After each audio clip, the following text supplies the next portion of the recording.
Bom, exemplo então de regime não permanente, né? Por exemplo, considere uma pequena esfera de cobre inicialmente a 50 graus Celsius. A esfera é colocada num banho de óleo que está a 20 graus Celsius, né? Nesse caso a temperatura da esfera varia com o tempo. Então, durante essa variação, nós temos que considerar esse decaimento da temperatura, né? Se a gente quiser estudar como ela se ocorre, variando seu tipo de óleo, sua viscosidade, a temperatura da esfera.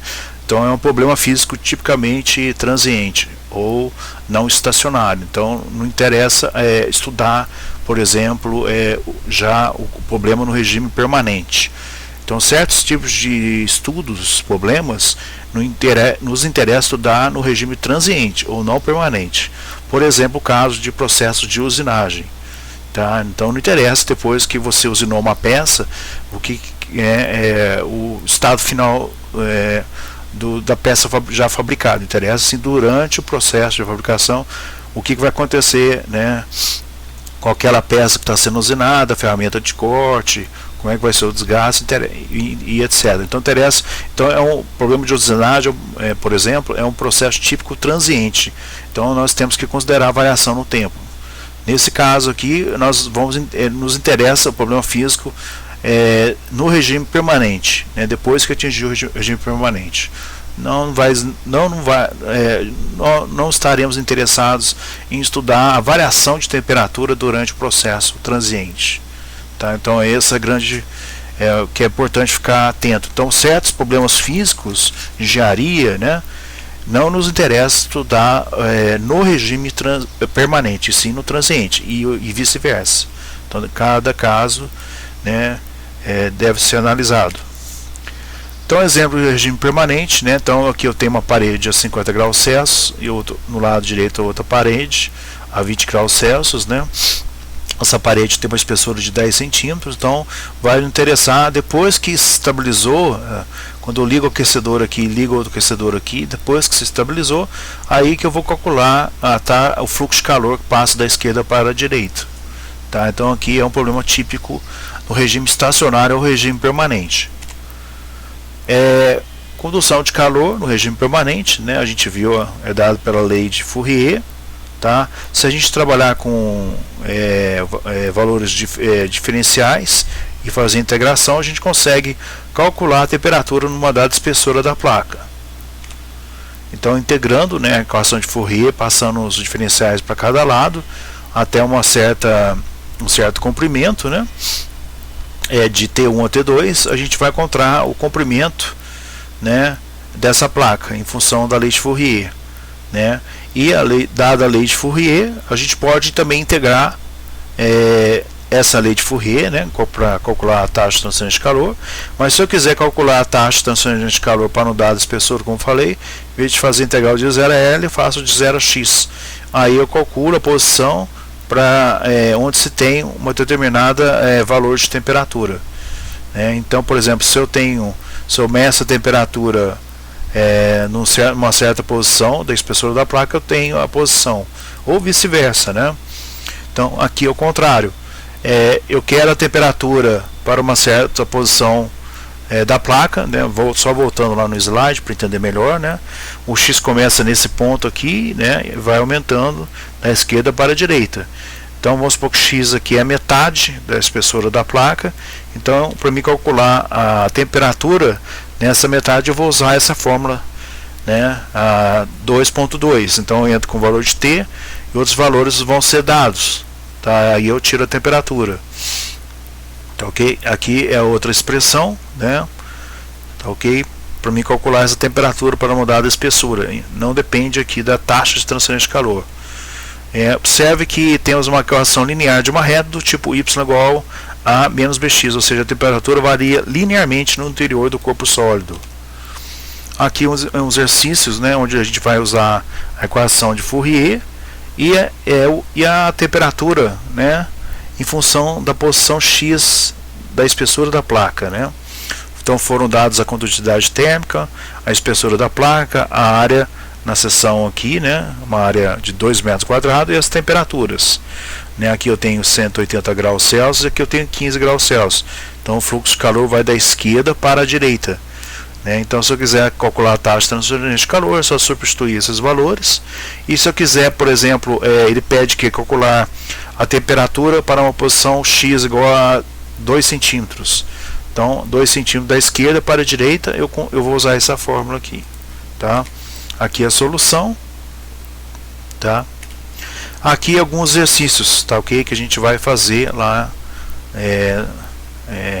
durante a prática, no final da prática, tá? Vou deixar para vocês verem com calma aí no slide. Aqui uma analogia entre a transferência de calor e a eletricidade, né? As temperaturas aqui na eletricidade seriam as tensões, né? Essa placa, essa parede vai oferecer uma resistência à transferência de calor, por isso que a temperatura T2 é menor que a T1. Então, na eletricidade é representada por uma resistência elétrica, né? E a corrente aqui na transferência de calor é representada no meu fluxo de calor, tá? Uma analogia. Então aqui eu tenho, né, a minha taxa de transferência de calor. Ele chama, né, o R, né, de resistência térmica da parede para a parede plana, né, que essa resistência térmica, né, era o comprimento dividido pela condutividade térmica vezes a área, tá? Em analogia lá à eletricidade. Condução de calor unidimensional permanente para sistemas compostos. Então, se eu tiver uma parede composta, né, com espessuras iguais ou diferentes, com condutividades térmicas diferentes, né, aqui meu circuito elétrico equivalente vai ser dado dessa forma, né, e ele pede calcular o fluxo de calor que passa da esquerda para a direita. Esse fluxo de calor ele vai ser igual, quando ele atravessar todas as duas paredes, ele vai ser o mesmo, tá? A resistência térmica são dadas por essas expressões. A taxa de transferência de calor, se eu for usar as temperaturas T1 e T3, vai ser T1 menos T3 dividido pelas resistências térmicas R1 e R2. O R1 vai ser dado por essa expressão, o R2 é dado por essa expressão, tá? E aqui eu posso calcular as temperaturas, né, usando essas combinações. Vocês vão verificar aí a temperatura na interface de contato entre essas duas paredes, que é a minha temperatura T2. Aqui eu tenho, ao invés de eu ter paredes em série, né, tá ok? Em série, que é essa aqui do slide 35. Aqui eu tenho paredes, no slide 37, paredes em paralelo. Então, observe que vamos ter dois fluxos de calor aqui, Q1 e Q2. Né, e as paredes estão nas temperaturas T1 e T2. Né, então, eu vou ter que o meu circuito equivalente é dado por essa expressão, assim como lá na eletricidade. A taxa de transferência de calor é a soma dos dois, e eu vou usar a lei de Fourier para calcular essa taxa de transferência de calor, tá? Observem aí que Q1 vai ser dado por T1 menos T2, tá? Dividido por R1, por esse material, e Q2 vai usar esse material aqui, com condutividade K2, e a resistência térmica equivalente é 1 sobre R, que é igual a 1 sobre R1 mais 1 sobre R2.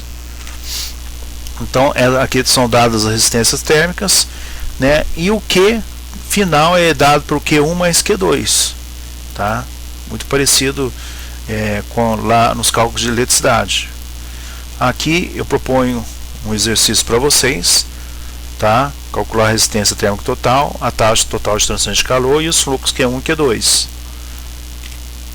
Aqui eu tenho paredes combinadas em série e em paralelo, tá? Então eu tenho 4 materiais aí no slide 41. Aqui eu tenho o circuito elétrico equivalente. Eu quero calcular Q1, Q2 e o Q, que é o Q total. As resistências térmicas de contato. Tá? E como que eu vou fazer para calcular a resistência térmica total equivalente? Então isso aqui que é o mais importante, tá? Então R1 com R2, se vocês observem, eles estão em série. R3 e R4, né, estão em série. E para obter o R total é a soma deles. Então eu faço dessa maneira aqui. Essa forma é bem importante. Tiro o R daqui, jogo aqui e calculo a taxa de transferência de calor, né, total. Então eu vou calcular esse Q aqui, ó, total. Tá aqui no slide 42. Então, mais um exercício para vocês entregarem, tá? aqui outro exercício, tá? Vocês usam a pausa aí para poder ver como é que é o exercício, né? Outro exercício, tá? Que vocês vão entregar para mim. Não, esse exercício aqui não precisa não, tá? O da slide 47 não, nem do 48, tá? Desculpem. O exercício do slide 48, tá? 47, do slide 47 não. Já do slide 46 sim, tá? Então até esse exercício aqui que vocês vão entregar. Então eu encerro aqui, né? Qualquer dúvida estarei à disposição no e-mail bac14t3t4@gmail.com, tá? E até a aula então. Um abraço.